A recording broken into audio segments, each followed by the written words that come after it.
If you go to Copenhagen, the first thing to do is get the Copenhagen card.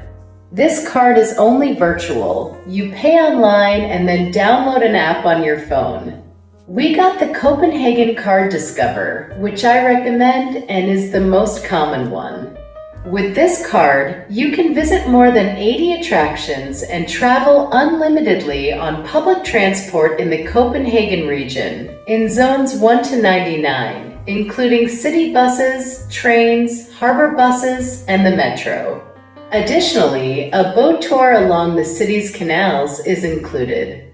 Keep in mind that the 99 zones also include Roskilde, Helsingør, where Hamlet's castle is, Hillerød, where Frederiksborg Castle is located. Basically everything you might want to see in Copenhagen.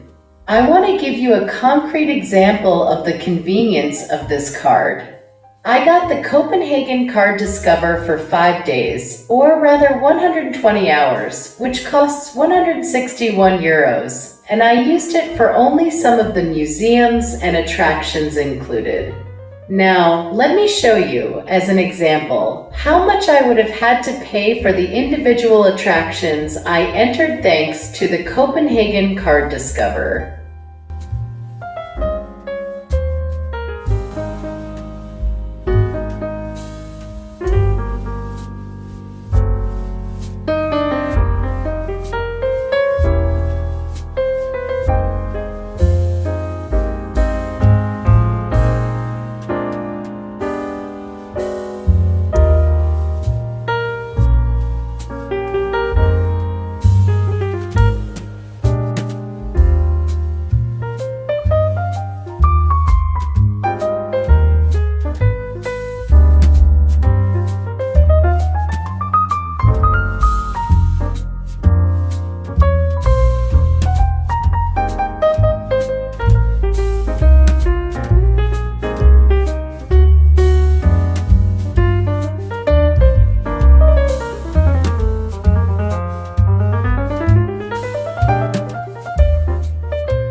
By making a precise calculation and also considering all the times I took public transport to move within the 99 zones, I would have spent a total of 320 euros, practically double what the Copenhagen card cost me.